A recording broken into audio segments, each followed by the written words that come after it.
Escuchas un podcast de Dixo. Escuchas Fuera de la Caja con Macario Esquetino.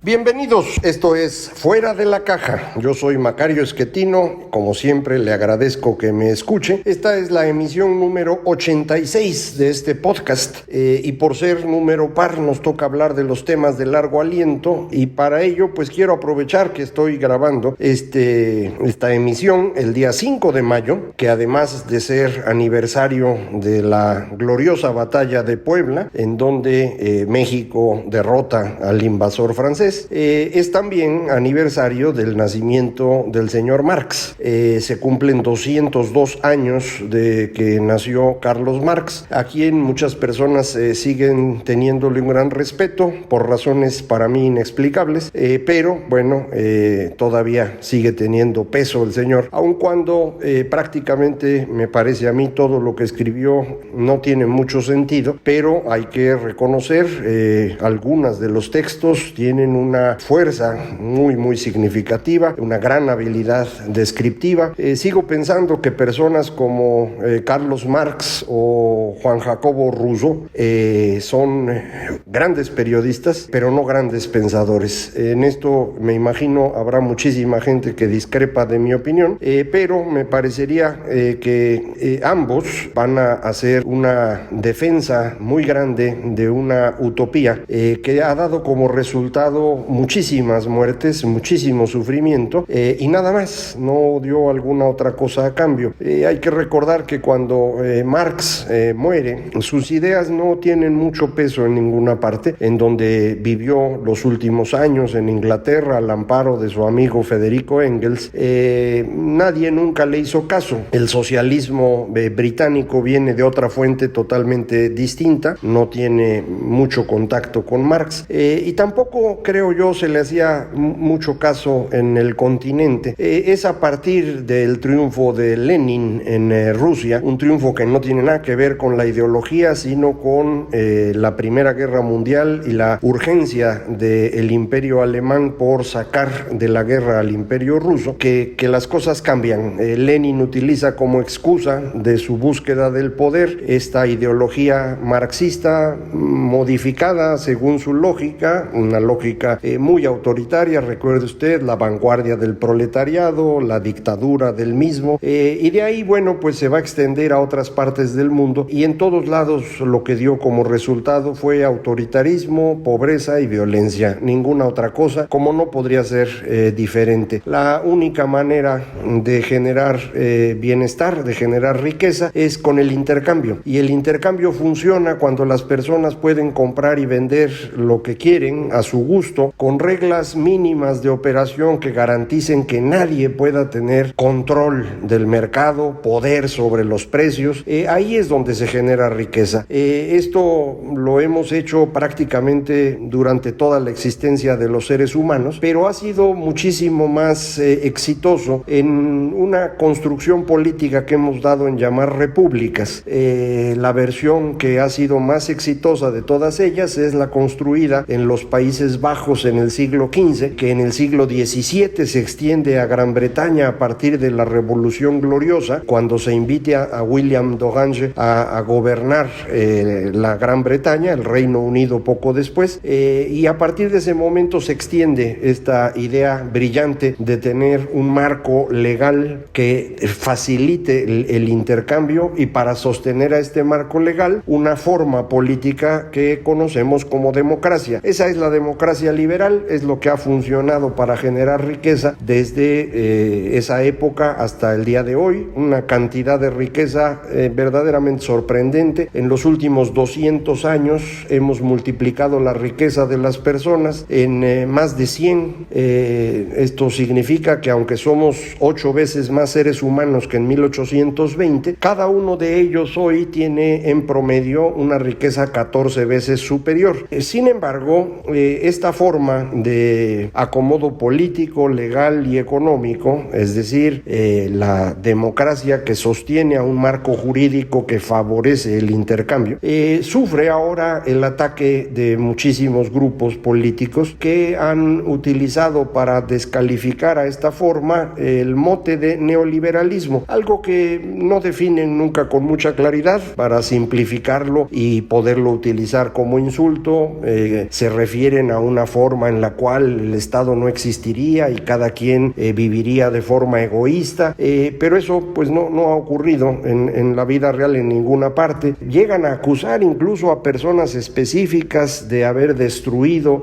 un Estado exitoso. Por ejemplo, usan como referencia a Margaret Thatcher y afirman que destruyó el estado de bienestar británico. Esto solo lo puede hacer alguien que no tiene ninguna referencia histórica. En los años 70, Gran Bretaña se convierte en una tragedia económica que precisamente por eso lleva a los votantes a castigar al laborismo y darle el poder a los conservadores, en particular a la señora Thatcher, quien logra darle vuelta a esa economía y ponerla en condiciones menos malas. Indudablemente habrá errores en el gobierno de la señora, como los hay en cualquier otro gobierno, pero no me parece que las acusaciones tengan mucho sentido. En el caso de México se hace algo similar y se afirma que el neoliberalismo destruyó una economía mexicana exitosa. Esto no tiene ningún sentido. La razón por la cual llegan al poder personas con ideas similares a las de la señora Thatcher o el señor Reagan o de este tipo de políticos, la razón por la cual llegan es por la tragedia en la cual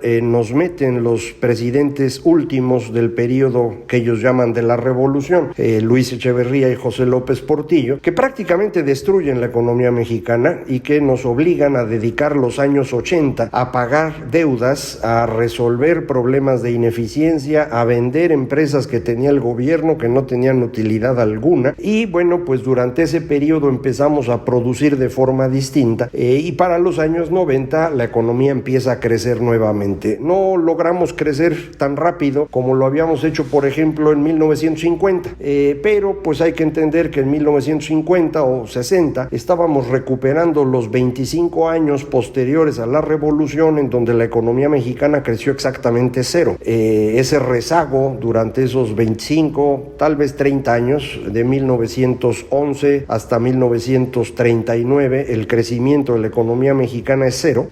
Recuperar eso pues nos permite un crecimiento que parece muy grande. A la hora de verlo, no por años, sino por décadas, el asunto cambia bastante. Es algo similar a lo que ocurrió en Europa. El crecimiento de la posguerra, también un crecimiento muy importante, palidece cuando incorporamos en esto el crecimiento de la entreguerra, es decir, entre la Primera y Segunda Guerras Mundiales Europa deja de crecer y a la hora que promedia uno con lo que ocurre en la posguerra, llegamos otra vez a un crecimiento bastante más moderado que ronda el 2% anual. Pero ese 2% anual, cuando usted lo mide a través de 2 siglos, se convierte en una cosa espectacular, precisamente en lo que hemos logrado, no solo en México, en todo el mundo. Pero pues está de moda descalificar al neoliberalismo fundamentalmente para, con ello, venderle de nuevo a las personas la idea de que la utopía es posible. Esto es trágico porque no es posible. Las utopías son eso, utopías, no tienen lugar, no pueden ocurrir. Y todas estas utopías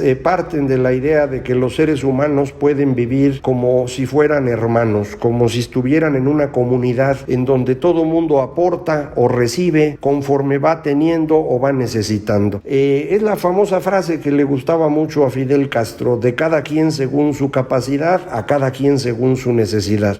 Con esta frase y otras, el señor Fidel Castro destruyó a Cuba, la convirtió en una isla que vive en la miseria, en donde no se puede opinar distinto a como opina el gobierno y en donde quienes pueden escapan de ese lugar.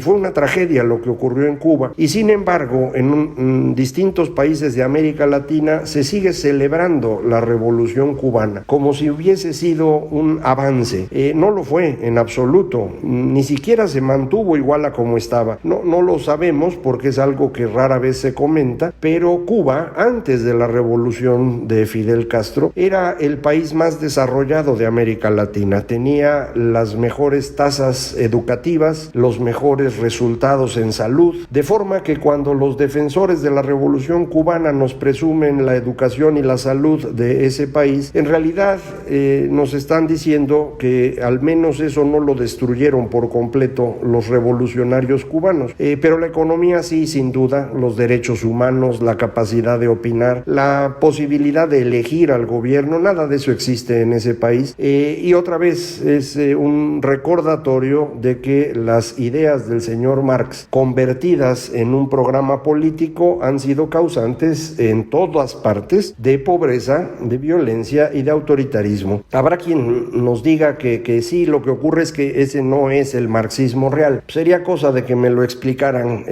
Todas las interpretaciones económicas que hace el señor Marx son absurdas.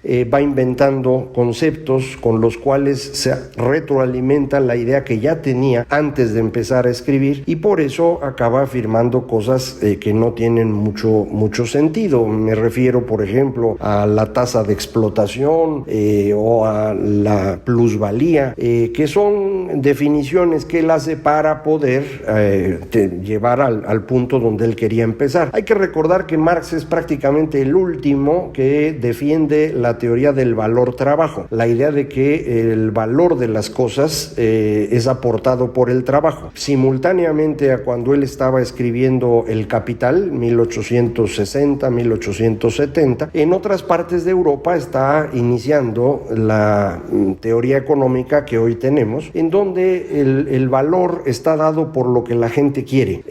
Los marxistas, para desacreditar eso, le llamaron durante mucho tiempo la teoría subjetiva del valor, porque ellos tenían una teoría objetiva, y en un giro del lenguaje, pues lo objetivo es importante porque es algo material. Recuerde usted, el materialismo es la base de las ideas del señor Marx, mientras que lo que hacen los otros es subjetivo, es idealista y por lo tanto no tiene cabida en la realidad.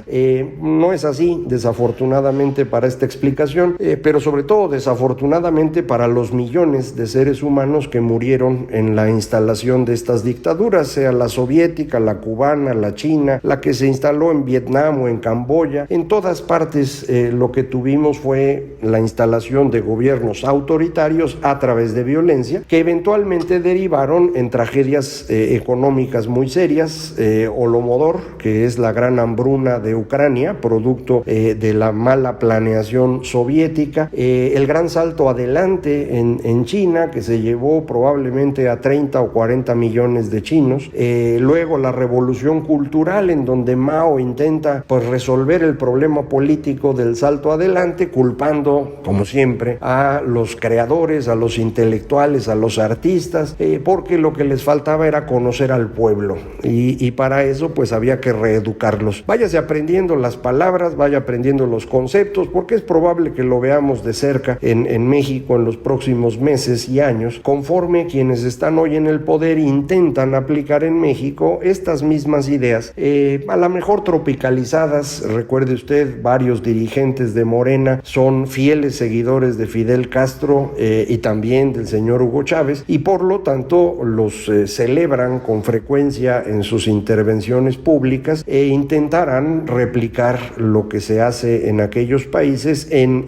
México. Lo han estado intentando y creo que van a continuar con ello. Entonces sí vale la pena recordar que esto que llaman neoliberalismo en realidad fue un periodo de repúblicas en donde la democracia podía sostener un marco legal de libertades económicas que permitían el intercambio y por lo tanto permitían la generación de riqueza. Para el que tenga duda al respecto, entre ¿qué le gusta? 1970 y el año 2010 o el año 2020, si quiere usted, se reduce la desigualdad a nivel mundial de manera muy significativa entre países, pero también se va reduciendo al interior de los países. Por ejemplo, América Latina en los años 80 sufre las crisis producto de las tonterías de los 70, tuvimos grandes inflaciones, tuvimos crisis que hubo que resolver, pero de 1990 al 2020 prácticamente todos los países latinoamericanos, con la excepción obvia de Cuba y Venezuela, mejoran su distribución del ingreso.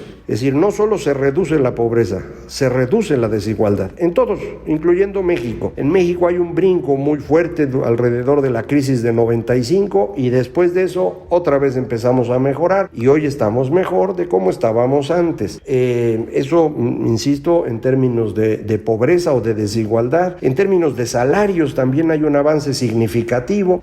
Quienes quieren desacreditar esto suelen utilizar el salario mínimo como referencia, pero ese salario, recuerde usted, no se utilizó en México nunca para nada. El importante es el salario de contratación o el salario promedio, por ejemplo, que se paga en el Seguro Social, y este sin duda tiene un crecimiento importante durante los últimos 30 años. Entonces, cualquier información que usted busque le va a permitir confirmar lo que estoy diciendo ahora. Estos años han sido muy buenos. No solo se redujo la pobreza mucho más en el mundo entre 1990 y 2020 que en cualquier otra época previa, sino que además logramos un incremento significativo de las democracias. El número de países democráticos en el mundo de 1970 al 2015 se multiplica por 3, es decir, se extendió la democracia, se extendió el crecimiento económico, se redujo la pobreza y se redujo la desigualdad. Si todo esto funcionó, la pregunta que siempre me hacen es, entonces, ¿por qué la gente está votando en contra de eso? Y la razón es más o menos sencilla. Estamos, como ya sabe ustedes, mi explicación, estamos viviendo una transformación significativa en la forma como interpretamos el mundo, producto del uso de redes sociales, que son una tecnología comunicacional espectacular, que cambia lo que estábamos acostumbrados a utilizar. Quienes nacimos mucho antes de 1990 nos tocó vivir en una época en donde la realidad se construía y se enviaba a la gente a través de 2 o 3 cadenas de televisión, 2 o 3 cadenas de radio y 2 o 3 estudios de cine. Y ustedes veían exactamente las mismas cosas en los 3 medios y todos veíamos lo mismo, de manera que era muy sencillo mantener una idea única. Con las redes sociales esto desaparece y ahora somos muchísimos los que estamos generando contenido. De forma que lo que estamos viviendo es un intercambio de ideas como no habíamos conocido los seres humanos nunca. Adaptar nuestra interpretación del mundo a esta nueva forma no es algo sencillo, y mientras lo hacemos entramos en un momento de angustia porque no estamos entendiendo lo que pasa. Todas nuestras interpretaciones empiezan a ponerse en duda. Cuando en medio de esto ocurre la gran recesión de 2008-2009, el miedo se apodera de la población y la gente empieza a buscar guías que los lleven por un camino, y estos guías pues son las personas que no tienen escrúpulos, que son capaces de mentir con tal de alcanzar el poder, así como Lenin, por ejemplo, nada más que en el siglo XXI, y ese es Trump, y ese es López Obrador, y ese es Bolsonaro, y ese es Malvini, y ese es Boris Johnson, y es Pedro Sánchez, personas que no tienen escrúpulo alguno en mentir con tal de mantener el poder o alcanzarlo, y eso es lo que nos está llevando por donde estamos ahorita. No es porque la gente estuviera en el fondo enojada con lo que pasaba, es porque dejó de entender lo que pasaba, que es algo muy diferente. ¿Cuándo vamos a entender? Pues falta un ratito en lo que podamos construir una nueva interpretación del mundo acorde a este nuevo medio de comunicación, y eso, insisto, va a tardar. No lo vamos a lograr alrededor de la pandemia, aunque ahorita nos sobre tiempo y podamos pensar en ello, pues no vamos a resolverlo ahorita. No creo que la pandemia modifique significativamente esta dinámica en la que estamos, pero a lo mejor al acelerarse este sistema nuevo de comunicación, porque ahora ya utilizamos no solo unas cuantas redes sociales, sino también videoconferencias y todo tipo de sistemas, a lo mejor aceleramos la construcción del nuevo modelo de la realidad, pero de momento yo no lo tengo, no lo conozco, creo que nadie lo tiene en el mundo, así que hay que seguir esperando, y mientras pues seguimos aquí platicando. Recuerde, es muy fácil comunicarse conmigo, Macario MX, correo electrónico macario@macario.mx, en Twitter @Macario MX y página electrónica www.macario.mx. Muchísimas gracias por escucharme. Esto fue Fuera de la Caja.